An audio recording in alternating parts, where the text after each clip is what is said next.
What kind of lighting do you want in a design project? And I have to say that's probably per room because two different rooms could have very different lighting situation, very different goals.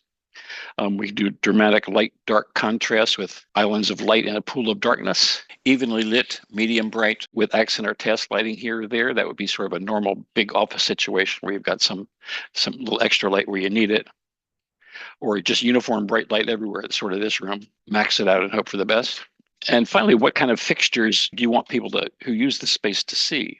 And I should point out this used to be the graphic design computer room, and it was pretty dark all the time. One of the students and I, 7 or 8 years ago, redesigned this room for them, including the lighting. And we knew we wanted to have uplight to light the ceiling plane, so it became a source of light and made the room feel larger, higher. So these are up-down fixtures and you'll see in the specs how much light is coming down and how much light is going up. And this is maybe 80 down and 20 up, something like that, 80, 70 down and 30 up. Some fixtures, you can dial that in. So it could be mostly up if you wanted. But you'll notice when we start working with recessed can fixtures or any sort of recessed fixtures, is that the ceiling itself is pretty dark and you have these pops of light that my lighting design professor in graduate school called ceiling acne, because it would just be like little hot spots of light in a dark field. And I've personally tried to get away from that as much as I can. So think about the fixtures themselves. Do you really want them to stand out? I mean, if you go to a bar, sometimes over the bar, there'll be ornamental stained glass kinds of things. You want that? Or do you want them hidden entirely, just not visible? Maybe some sort of cove lighting situation where you never even see the fixture itself. You just see the results of what it shows.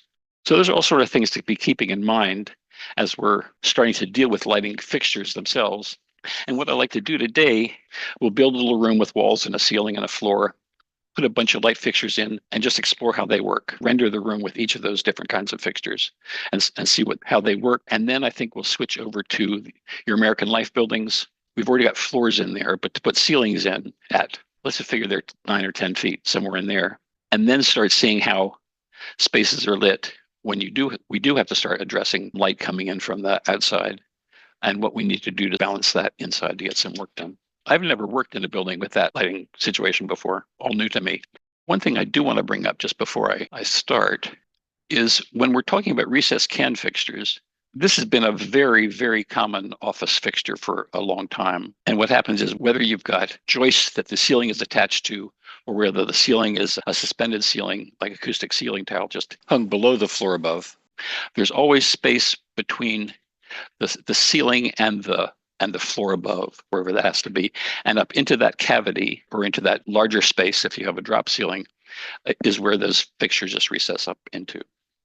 And mostly that was because bulbs were big and took a lot of electricity and generated heat. These are still all over the place. In fact, these are the fixtures mostly in the existing American Life building. I'm pretty sure we can look at our pictures, but I think there's a lot of that going on. One thing to bear in mind in Revit with that is that floor and roof structures do not include what Revit thinks of as a ceiling. I mean, we could go ahead and define a floor system that had wood on top and structure in the middle and gypboard on the bottom. It's all a floor, but it's not a ceiling because except for residences, by and large, you're going to have a floor system with whatever its structure is. And then somewhere down below that will be a ceiling structure, a true ceiling that Revit will know to be able to attach lights to and insert lights into. And the corollary of that is in a building like Schneider Hall, which has, I think, 12-inch concrete floor and a ceiling all at the same time. If we put a recessed can fixture in here and put a light bulb there, Revit would understand that this light bulb is inside concrete and no light is going to come out of it. It's in concrete. And you would never do this because there's reinforcing going through here. You're putting this in, you've weakened that floor structurally. It would just never happen. It would happen in a wood frame structure like this, where the light fixture can go in as long as you don't hit a joist. The lights will be coming in after the joists go in, so it's not an issue. Sometimes the light placement is very important for some reason. And in that case, the architect or the lighting designer would communicate to the carpenters, don't put a joist right here, put two on either side of it or something, but not right there where I need it a certain distance off a wall. If we were modeling this room, we'd put in a 12-inch floor slab or 11 or whatever it is. And then so we could attach light fixtures we'd use Revit's generic ceiling with just a thin plane. It has like no structure at all to it. And we just drop that down an eighth of an inch below the bottom of the floor, the concrete, and then we could attach things to that. So what I like to do is to make a little 20 by 20 or 30 by 30 foot room, chipboard walls. We'll put in some windows and we'll definitely put in a ceiling. Obviously, you have to have a ceiling to attach, but if we don't, when we're rendering, light will just wash in from the sky. Light does come from the dome of the sky, but we'll just start a new one and let's use a residential default template. Residential default. Okay. The commercial template would include more light fixtures just as part of the template, but we can get them all from load family, so we'll be fine. So let's just put up a floor. Again, I'm going to use the wood one, wood finish, just so we know what that's supposed to look like. And I don't know how big that is, 20 by 20 or 30. I tell you, let's make them slightly long and skinny.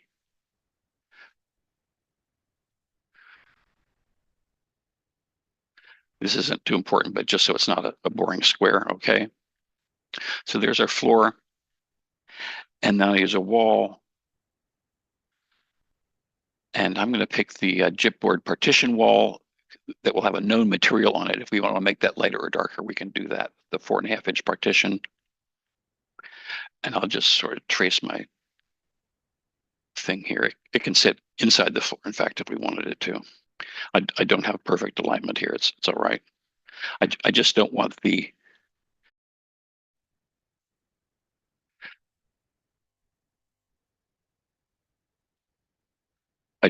wall outside the floor. That's all.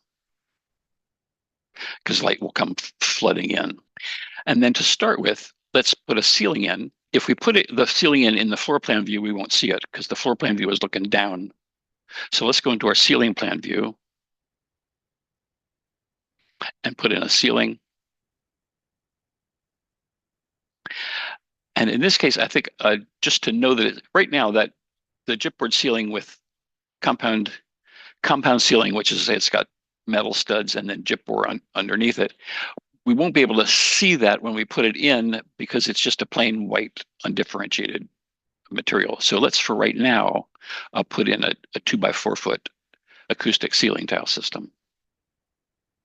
Oh, and we can go to automatic ceiling. Why is that not working? Well, let's go to sketch ceiling.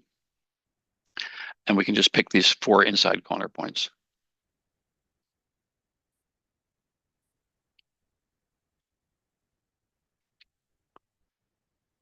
Get those over on the wall. Okay. Let's put in some light fixtures. And these are plain old components. Let's put a couple of recessed can fixtures in here, maybe just along this wall. These are all in under component, place component. Here's a pendant lighting fixture, sort of you'd have over your dining room table. Let's put one of those in. Let's put this 150 watt, 120 volt lighting fixture in here.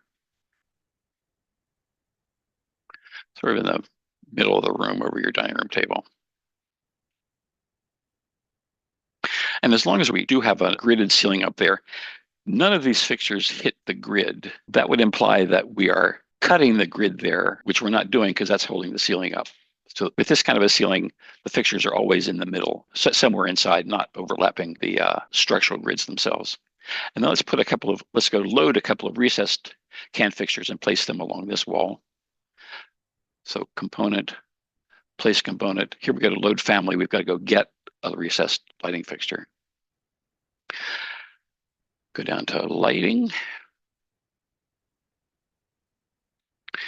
And we have 2 choices between the ones that architects are normally putting in and the one that your mechanical guy might be putting in. He might have street lights and the bollards that you use for landscaping.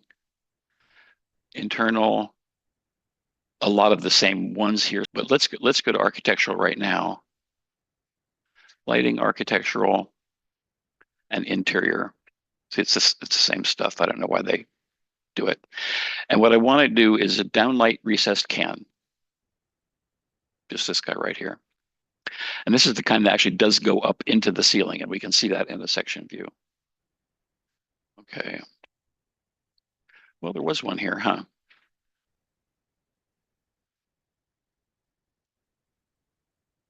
And you notice it didn't change it for me, but I have to go back and sort of get QR peak recessed can.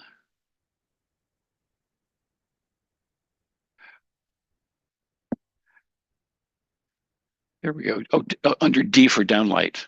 D for downlight. These come in a couple different sizes. This is the diameter of the trim. Let's go for the 6-inch 120 volt.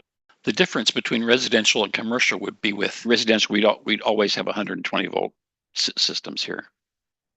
And I'm just going to put them, I don't want it right against the wall. We'll get a really harsh hot spot coming down. So maybe one or two off of these guys. But let's just do one side just for now.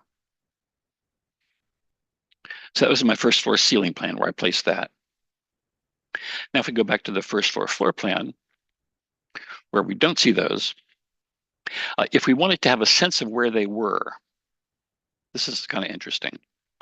We can go into this underlay right here in the properties of this view. And where it says range of base level, we can say, I would like to see the first floor looking up. Sort of show me what's there lightly. So range first floor, look up. And then we sort of see what our ceiling plan is. And I can place my camera knowing where the lights are going to be.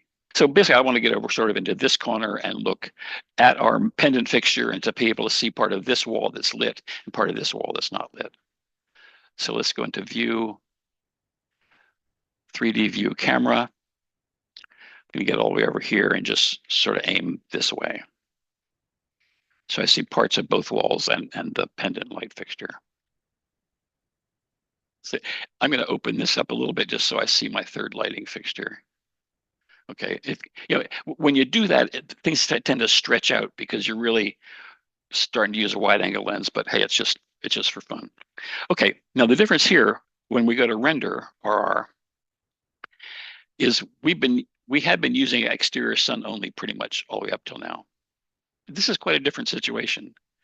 This is going to be interior lights, an interior scene with only artificial lighting going on.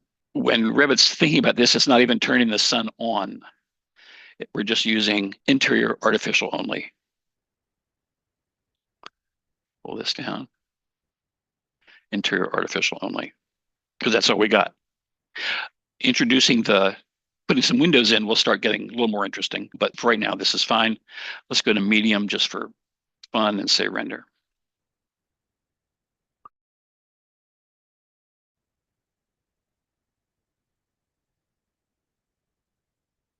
A little dark in here. Revit's lighting engine is pretty good. And if you get something this dark, this is not the time to go down to adjust exposure and to try to fix it with going brighter or something or other. This is because you'll have to keep doing that again and again. Let me go to reset. Sort of every time you render. This is because you just don't have enough light in the room. Either enough light sources or enough wattage in the fixtures that you do have. So let's do this. Let's put an array of these can lights across the whole room. So we can kill this, go back to our first floor ceiling plan. And let's just copy these guys. Click, control click, control click. And I'm use control drag to, oh, that's too bad that went off. To do these like every 4 feet. So something along those lines. This is not rocket science we're doing. We're just getting a feel for this. If I were doing this for a real job, I would be very careful to put my original 3 right in the middle of their panels and then be sure to copy them down like exactly 4 or 6 feet or whatever, so the copies end up being right in the middle, which these are not. Yeah, we just go back to that same view and hit render again. RR.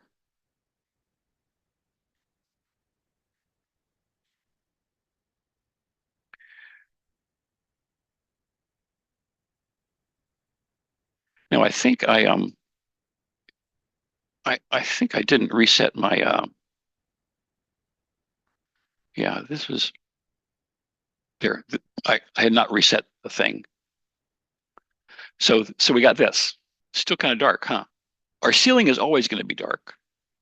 just because there's no light on it until, frankly, until we use like a higher quality rendering setting where the light's going to come down and bounce off the floor and be calculated as it comes back up to the ceiling. But here's where these bulbs are just not bright enough, 60-watt bulbs or something or other. I know this is enough light fixtures for the ceiling this low and stuff. So I realized, okay, that's the problem is my lights aren't bright enough. So we're going to pick one of them. And since these are all the same type, we can just go to edit type. And down at the very bottom of edit type, we have a couple of controls.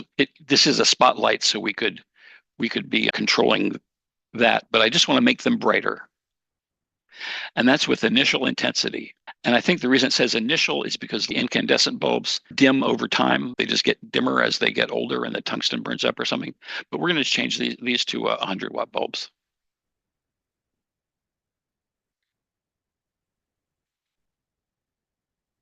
Okay. And apply. Okay, and then render again. A lot of lighting is hitting the render button a lot. With the brighter bulbs, we can see how the room is now lit in strips under where the fixtures are closer together. The lights are farther apart this way. And so we end up with a dark strip between them.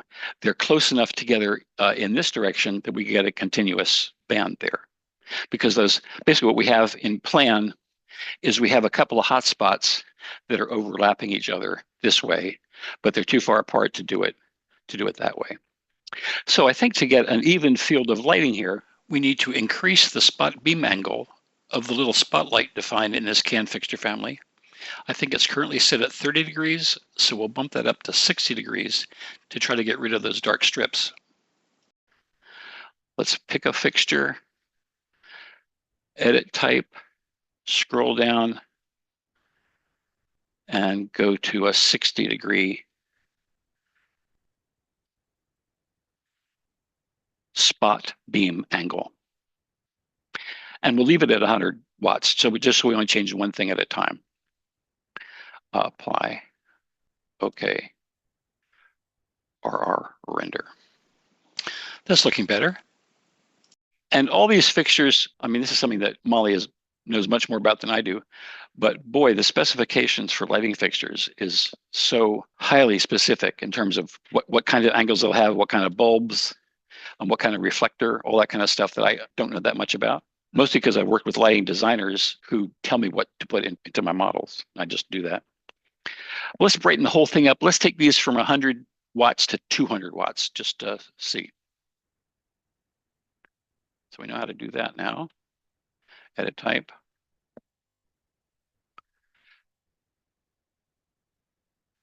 Where am I? So 200. 200 watts. And I've found that trying to sneak up on stuff like 100, let's try 110, let's try 120, forget it. Just double them to know if you're headed in the right direction. You work back if you want to. You would certainly not put a 500-watt bulb in something in a residential ceiling because it would make the floor burn upstairs, you know. Right now, I'm just trying to make this room look good as best we can. 200 watts, apply, okay, render. So this is a time when we do want to render to the screen. Just to keep, if we're going to do this 40 times, we don't want to render it for 2 minutes each of those. We'd rather render it for 15 seconds each of those. So, you know, we can even make this a smaller image to make it render faster. Okay, that's bearable. Look at this. These walls it's all awfully brown. I know this is a white ceiling. I know this is a white wall or light gray wall, and I'd like them to look like that. So the next adjustment we need to make to this lighting fixture is to pick an appropriate color temperature for the bulb, which is measured in degrees Kelvin, or K. I think this fixture is set at 2800 K, which is on the warm side of the spectrum, as you can see, and I'd like to use something in the middle for a truer color rendition. Let's go to edit type again and scroll down. And the initial color is indeed set at 2800 degrees Kelvin. If we kick this up to a higher color temperature, let's say this one called D50, we can see immediately how much whiter that light is. Instead of it being on the red orange side, it's getting out towards the blue side. Typically, 650, which is 6,500 degrees Kelvin, will pretty much approximate the color of sunlight at noon. Let's just try it with that. Let's try to see how different the building looks, the room looks, changing all of those from 2,800 up to like white hot is 6,500 degrees Kelvin, north light from the sun. Apply. Okay, RR. Might be too much, but you can see the range we have to control these. Let's put those back to somewhere in the middle.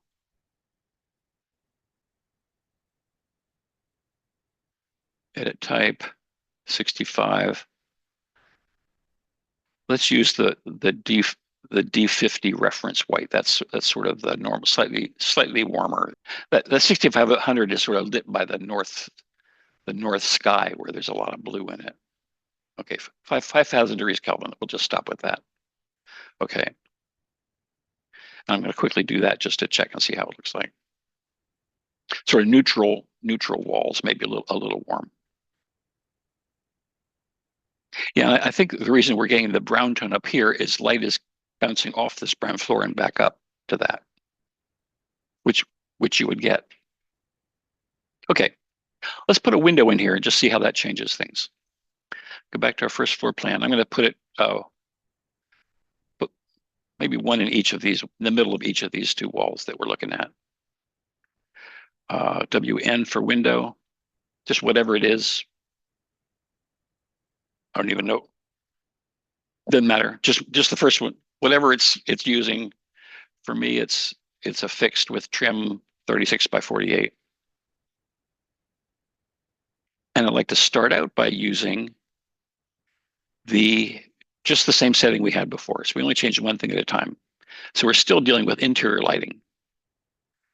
RR, interior artificial lights only. So this would be like a nighttime situation where there's no light from the outside at all. Looks about right. The room's starting to look better somehow.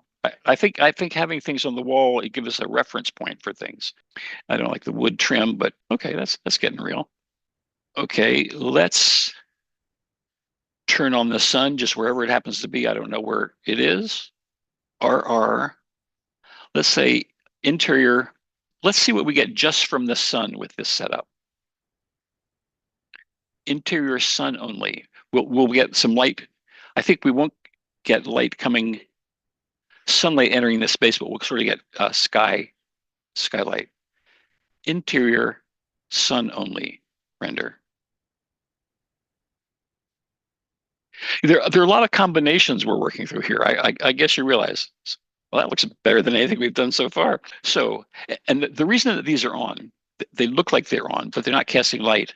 On this particular fixture, Revit has sort of cheated. There is a disc at the bottom of the fixture that is set to a glass material that glows all by itself. Doesn't cast light. It's called self-illuminated. It's a way to make some Revit light fixture families appear to be on when the way they are modeled doesn't have any light actually hitting the parts that we see. So in this lighting situation, it's a bit confusing since they look like they're on, but aren't actually contributing any light to the scene. Anyway, so that's what's going on with those guys. They're not on. We're in sun only right now.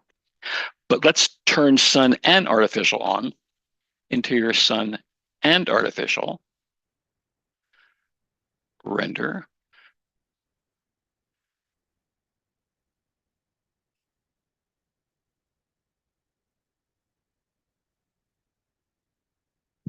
Okay, looks good. The sort of the issue that I think we're going to face in American life, and it'd be interesting to see how they actually deal with it in real life, is with an exterior wall that's, I mean, I know that they do have some exterior offices and interior ones, but in the rooms where you have all that glass, floor to ceiling, or maybe it's just so much light that you just don't need anymore. I don't know. I mean, it's a really interesting question there. Let's do one more thing. While you're at it, let's have the light come in through this window. Let's see, this is our north wall, so sun would never come in there. It's sort of, sort of early morning light. Let's have it come through this western wall and streak on across the room here. So to do that, we'll need to go to artificial light. Oh, sorry. Go to our lighting dialog. And the default setting for the views is to have, as I'm looking in any direction, to have the sun coming in from over your right shoulder. That's this 135 degrees. Relative to the direction the camera is pointing. We want to have it relative to the building that we can control where it comes from for the building. So we're going to uncheck relative to view, which I always do. I always want to be able to control where the sun is instead of it changing as I'm looking around. So let's just say relative to view, and then we know that this direction is west, which is 270. So let's just make that be 270, be coming straight in that window. And then the altitude, let's make it lower. Let's make it 25 degrees, just because it's sort of like a setting sun. Low, it's in the west and it's low in the horizon. Okay, there's that, and render that with interior sun and artificial. We know the sunlights are here. We know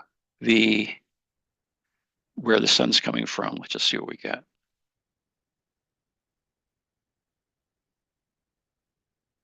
Okay, well, that's kind of nice, you know? I mean, that's at least it looks like it's a habitable space that we could, do stuff in. Certainly an improvement over what we started with.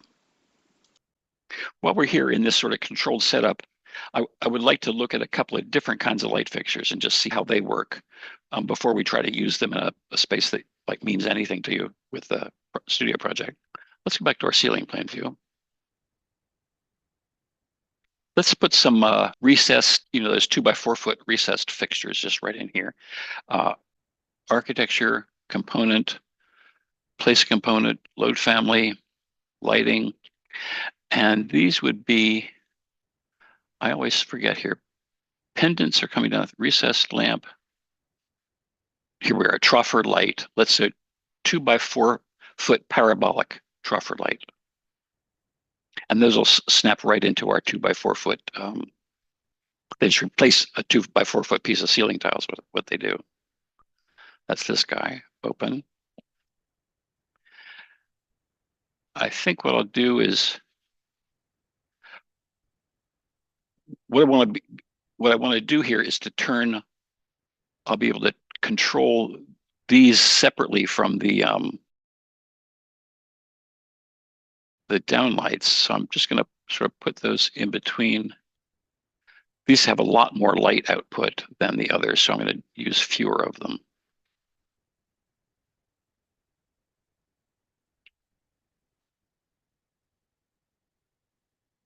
But we'll turn them all on for now, just to see how that works. So let's get like 6 of those in there and go back to 3D view 1. I mean, you can sort of just tell by how big they are what's going to happen here. Let's go ahead and render.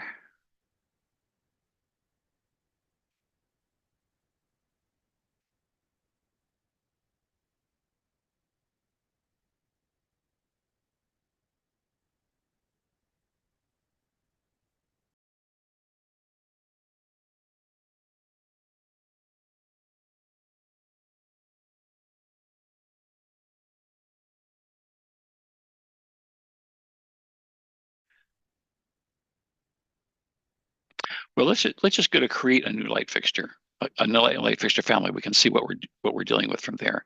Let's go to File, New, Family. Go to Details.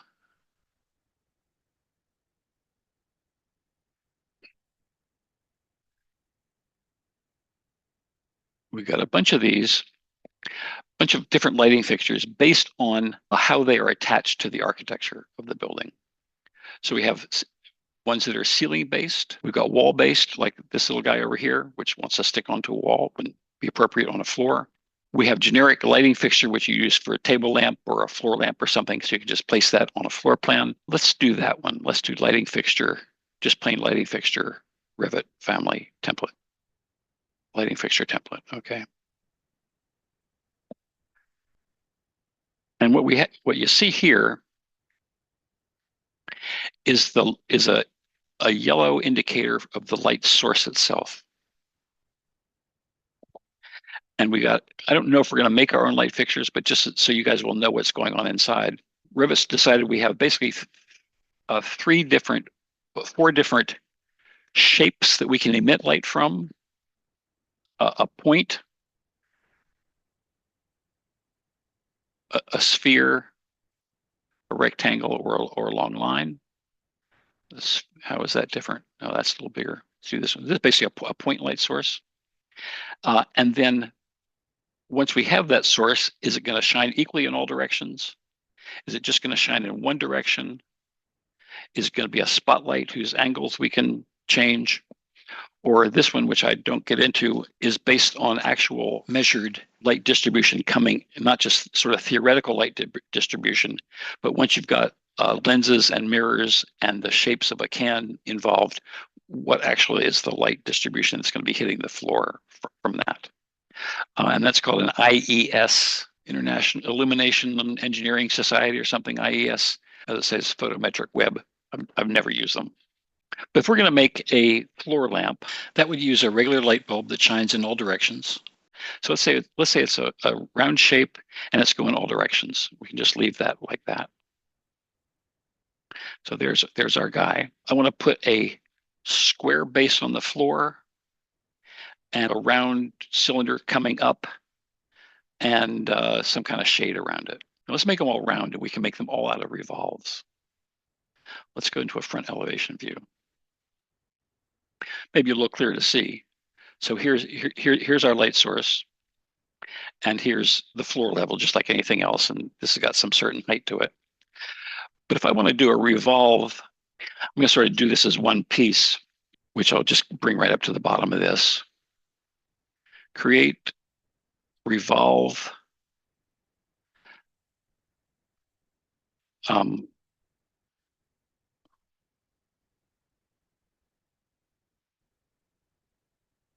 This will not be too beautiful. So there's that for the, this will be a big old chunky light, but we don't care.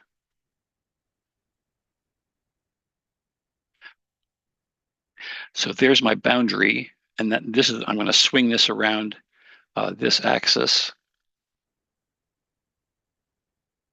Say okay. So there's that. Let's look at a 3D view just to see what we got going on here. Okay, so there's that. And then I want to do another revolve around this for the shade. Go back to my front view.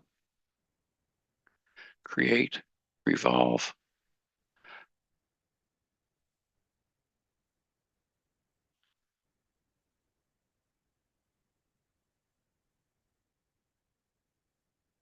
So there's that. The axis line is that.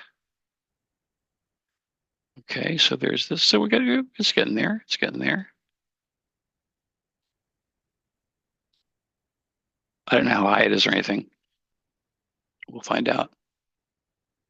And then for materials, I'll do a parameter for this so we can change it back out in the model. For this object, I'm going to assign a new material parameter called stand.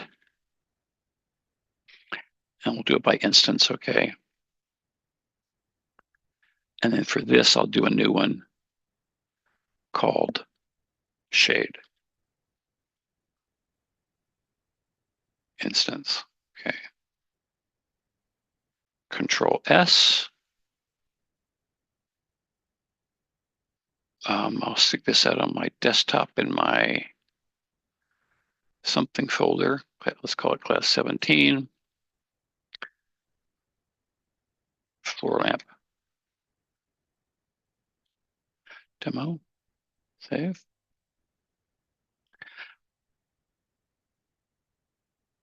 So I'll go place that on a floor plan view.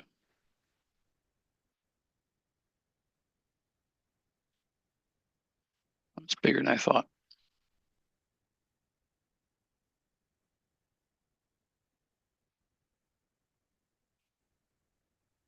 Okay, so there's That's crazy. Let me just get rid of these guys. Don't want to delete them. Right click, select all instances, visible in view, right click, hide in view elements. Okay, so then these guys, edit type. Oh, and their initial intensity is in lumens. Lumens divided about by 10 is about watts, so that's about 180 or 200 watts. Let's just see what these do when I render it. Okay, we see we've got a little bit of light coming out through there, but it's completely blocked by the shade, which is fine. We know that. So I think I'll crank them up a little bit and assign a more translucent material to that. Shade. Let's see if any of these might be useful. I think I'll pick one of those cloth ones. I'm going to pick beige linen for that and give it some transparency. Oh, it's already got, okay, it's already got, let's give it 50% transparency. And translucency. And translucency means, transparent means you can see through it. Translucent means that light will come through it. Apply, okay. Render.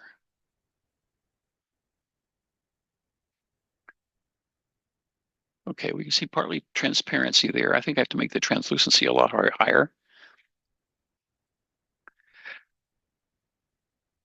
I'm sort of going off my own little thing here, ladies, but I just want to show you what's possible and what goes into these light fixtures.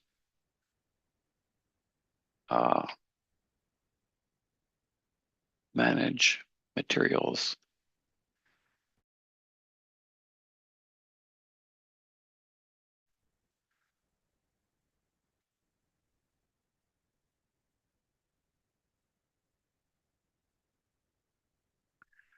Going to crank the lumens up.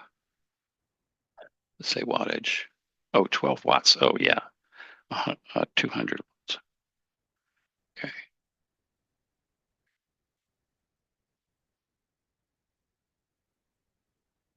Okay, so you start making that work. Oh, I did these by instance, so that this one still has the original default material on it, and this is the one that has this is the one I've actually been applying that to. But you can see how that's working out. So we have light coming through it. We have light cast up at the bottom and light coming down to the bottom. I don't think we're going to make our own as part of this semester. I think we'll have enough issues dealing with the actual ones in the American Life building. Let's take a brain break and come back and work on American Life.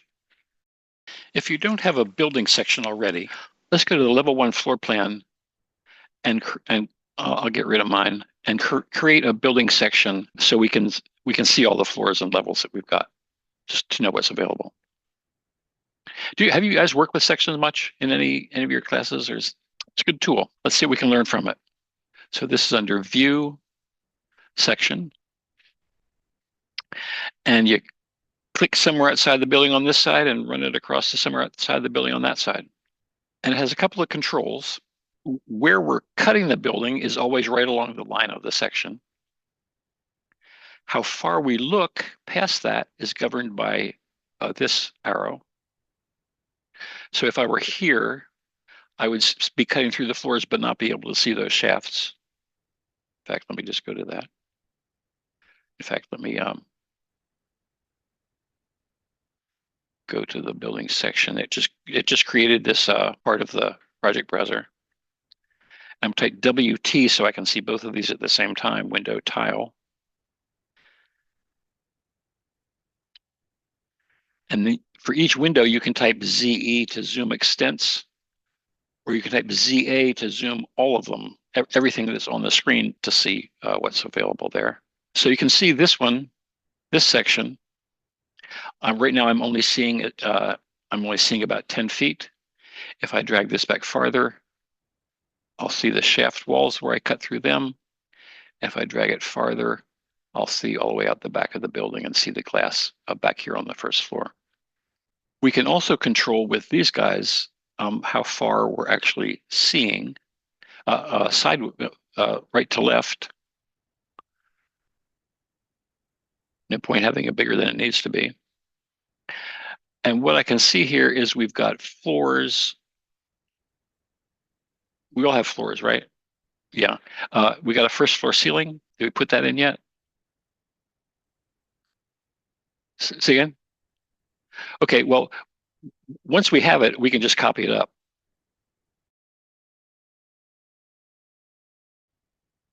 So actually, you see, what I've done here with that ceiling just violated what I just told you, and what I told you is right. So really, we don't put ceilings in until we got our walls in, until you got your partitions in. Because ceilings are a room by room deal, not a floor by floor deal. So I'm going to go ahead on my fourth floor and get rid of that guy. So much for that. So that was wrong of me. Let me go into my fourth floor ceiling plan view. Sorry, and see if I can use architecture ceiling. Okay, so when I do automatic ceiling, it will find the room perimeter. Find that step, but I prefer to sketch them, frankly, so I know exactly what I'm getting.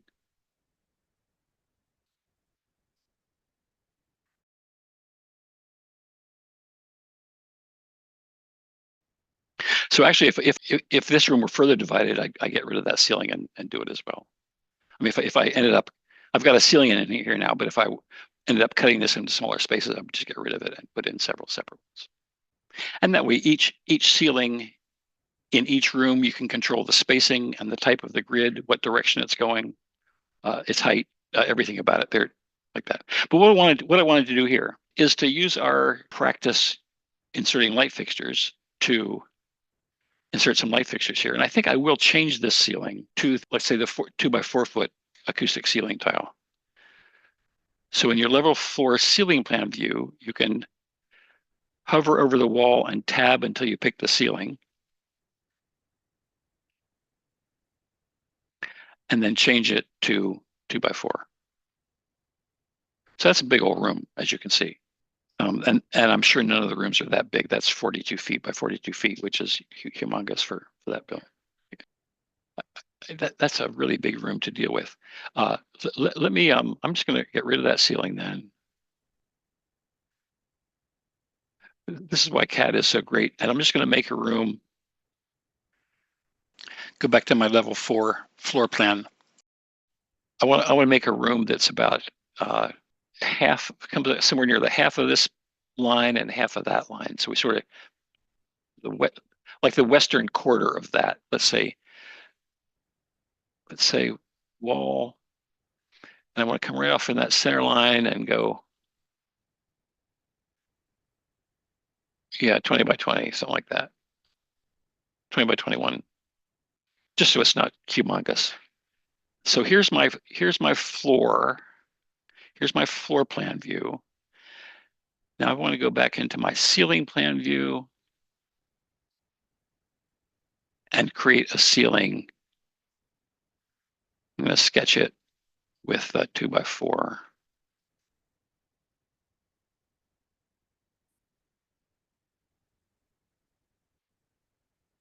Okay. Okay, that's better. That's much more manageable. And you see, again, it equalized the sizes of the squares on both sides.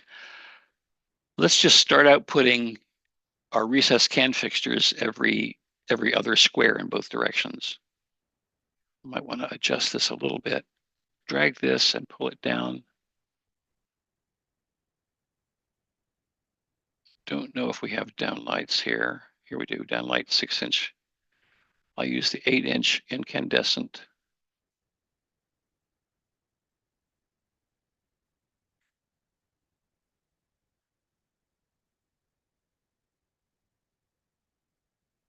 Just see how this compares. It'll be a whole different lighting situation than we had before.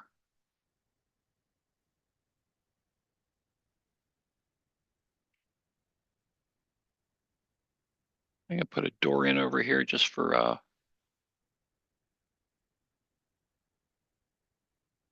fun.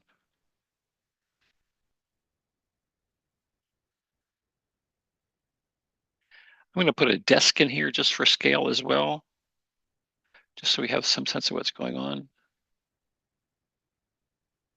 Desk, chair, desk, 60 by 30.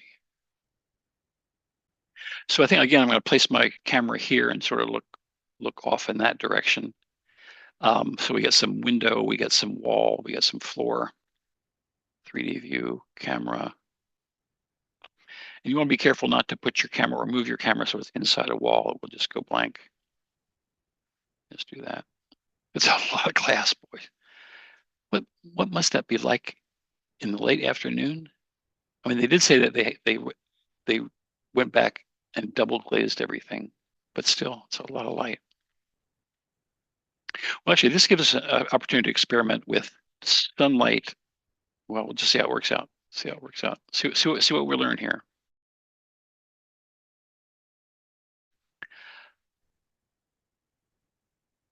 Let's use interior only with sun. Like we haven't turned any lights on, but it's daytime. Interior sun only. Medium. Do it. All light. It's probably what it feels like in there too. I'm not going to worry about adjusting exposure right now. I want to do. Let's do interior sun and artificial. See what difference that makes. Well, I think this is a case where we're going to need to go to the adjust exposure button. That is so much. These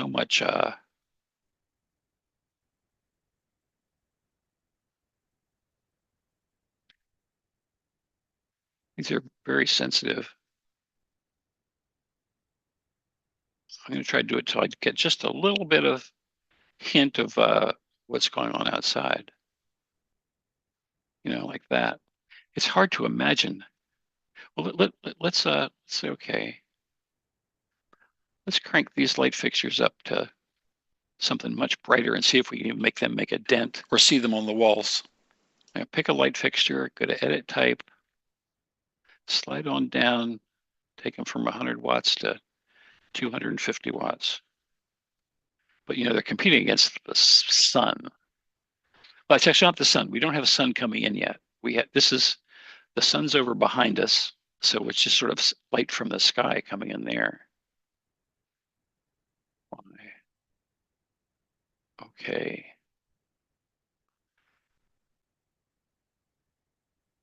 Yeah, they're not even showing up here on the walls. I think what we can see here is that these little guys are not going to do us any good. So if we go back to our level 4 ceiling plan,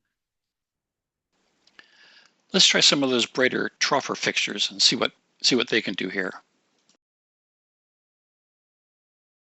Fixture CM,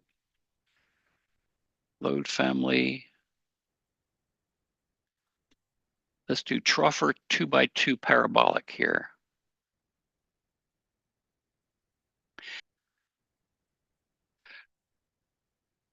So I don't know where to place these or how often.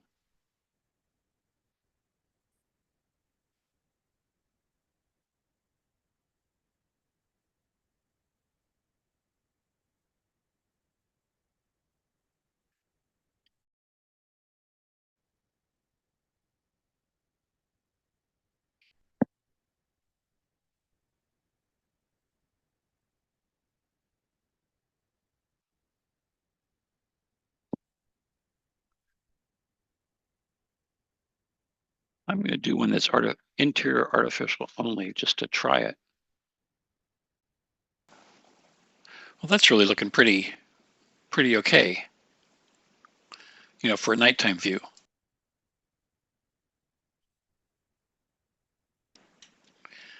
Crank these guys up from 40 watts to 80 watts.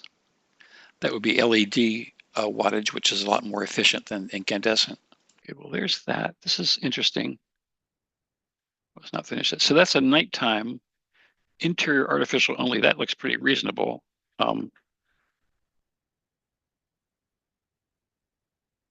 Okay. So let's try interior sun and artificial. So I think what I can tell from that is that there are approximately enough lights that are bright enough to light this space just by itself at nighttime. So let's see how they do in the daytime with sun and artificial.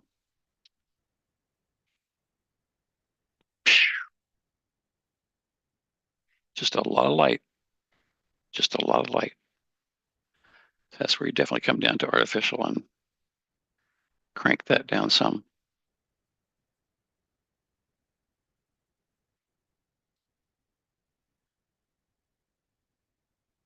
You can see those lights aren't making a dent against the sunlight.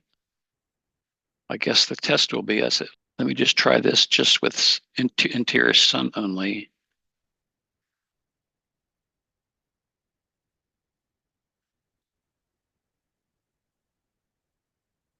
Oh, this is sort of a pain in that each new render needs its own new exposure adjustment.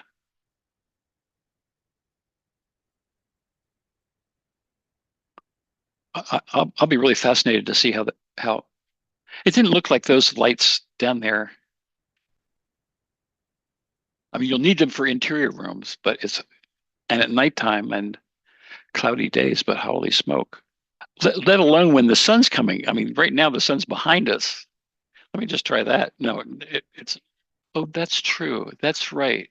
Every office had blinds in it, those long vertical blinds. Well, frankly, how silly to design a building with all that glass that's going to be hard to heat and hard to keep cool, where people just put blinds down in front of it because it's too bright all day long. I mean, the man's a genius, but I'm not convinced, that that's a good way to do it. Well, this has been fun, ladies. Okay, over and out.